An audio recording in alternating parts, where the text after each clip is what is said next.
बहुत ही mysterious news China से आ रही है।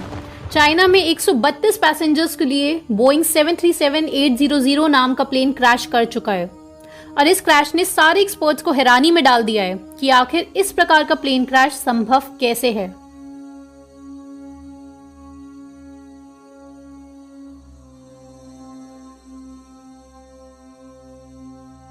दरअसल बोइंग 737-800 29,102 फीट ऊंचाई पर उड़ान भर रहा था कनमिंग से ग्वांगजू की तरफ, जो कि 1 घंटे 40 मिनट का रास्ता है। लेकिन अपने डेस्टिनेशन पर पहुंचने से 100 मील पहले ही ये प्लेन अचानक से लगभग 80 डिग्री का टर्न लेता है ग्राउंड की तरफ और उसके बाद 26,000 फीट 95 सेकंड में नीचे गिर जाता है और चाइना के ग्वांगजी रीजन पर क्रैश कर जाता है।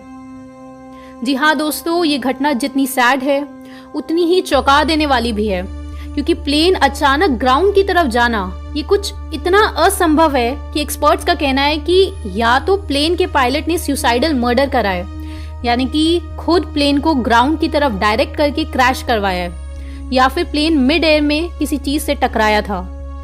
लेकिन ऑब्वियसली टकराया होता तो प्लेन मिड एयर में ही ब्लास्ट कर जाता।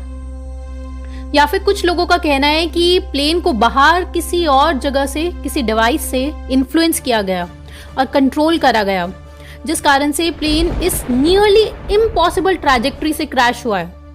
आप इस इमेज से समझ सकते हैं, क्योंकि आमतौर पर प्लेन बने ही ऐसे होते हैं कि प्लेन पूरी तरह से बंद भी हो जाए फिर भी वो एक एंगल से ही नीचे गिरेंगे। एकदम से अचानक से ग्राउंड की तरफ मुड़कर प्लेन क्रैश हो जाना बहुत ही मुश्किल है।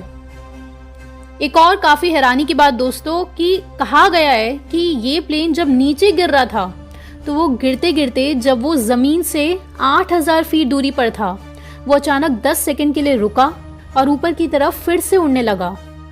आप समझ रहे हैं ना कितना अजीब है ये।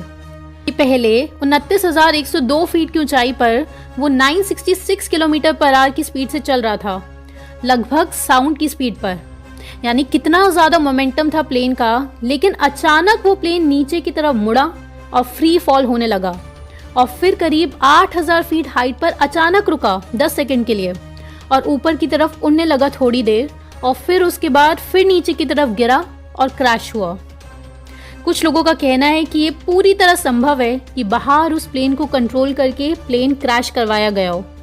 हाल ही में ये न्यूज़ काफ़ी ट्रेंड कर रही थी कि कैसे यूएसए को अपनी अधिकतर फ्लाइट्स रोकनी पड़ गई थी 5G की वजह से, और इसी के चलते काफ़ी सारी फ्लाइट्स जिनको अमेरिका जाना था वो भी रद्द हुई थी, क्योंकि कहा जा रहा था कि 5G की वजह से प्लेन्स के इंजन में गड़बड़ियाँ हो रही हैं। लेकिन ऑब्वियसली अगर 5G जिम्मेदार भी हुआ, मान भी लिया जाए, तो भी ये बात कभी सामने नहीं आने वाली है, क्योंकि 5G पर मोबाइल कंपनीज और टेलीकॉम कंपनीज, सॉफ्टवेयर कंपनीज और सारे टेक जायंट्स का फ्यूचर डिपेंड करता है। AI, big data, machine learning, robotics का फ्यूचर डिपेंड करता है 5G पर। कुछ लोगों का कहना है कि ये सीक्रेट एंटी ग्रेविटी टेक्नोलॉजी के बहुत बड़े स्तर पर एक्सपेरिमेंटेशंस चल रहे हैं और ये प्लेन उसी का शिकार हुआ है, क्योंकि इतनी ज़्यादा स्पीड से चल रहे प्लेन का मोमेंटम बहुत ही ज़्यादा होगा, तो इस वजह से एक ट्रैजेक्टरी में एक एंगल से गिरना चाहिए था, लेकिन वो ऐसे नीचे गिरा है जैसे चलते चलते पहले उसकी स्पीड स्लो हुई हो और एकदम मिनिमम वेलोसिटी पर पहुंचा हो और उसके बाद एकदम नीचे गिरा है जैसे कोई हाई डाइविंग के दौरान नीचे जंप करता है। तो लोगों का कहना है कि ये सिर्फ तब संभव है जब एंटी ग्रेविटी टेक्नोलॉजी का यूज़ किया जाएगा, वरना प्लेन अपने मोमेंटम से ही हवा में रुकने की वजह से डैमेज हो जाएगा। इस एंटी ग्रेविटी थ्योरी को एलियंस के साथ जोड़कर भी देखा जा रहा है, क्योंकि यूएसए गवर्नमेंट ने 2 साल पहले ही ये ऑफिशियली कह दिया था कि हाँ, यूएपी यानी unidentified aerial phenomena are present, और जो ये यूएपी है जिन्हें आप यूएफओ कहते हैं, उसकी फुटेज जो भी ऑफिशियली अवेलेबल है उसमें भी क्लियर कर देखा जा सकता है कि कुछ इसी प्रकार की एंटी ग्रेविटी टेक्नोलॉजी से मिलता जुलता कुछ इस्तेमाल हो रहा है इन यूएफओज में। ये फुटेज जो आप देख रहे हैं ये ऑफिशियल गवर्नमेंट की रिलीज की हुई फुटेज है, और अब तो बहुत सारे पायलट्स ओपनली आकर कह चुके हैं कि हाँ, यूएफओज आर प्रेजेंट, और यूएफओ भी कहा जाता है 30,000 फीट की ऊंचाई पर सबसे ज्यादा दिखते हैं, और ये प्लेन 29,102 फीट की ऊंचाई पर उड़ रहा था।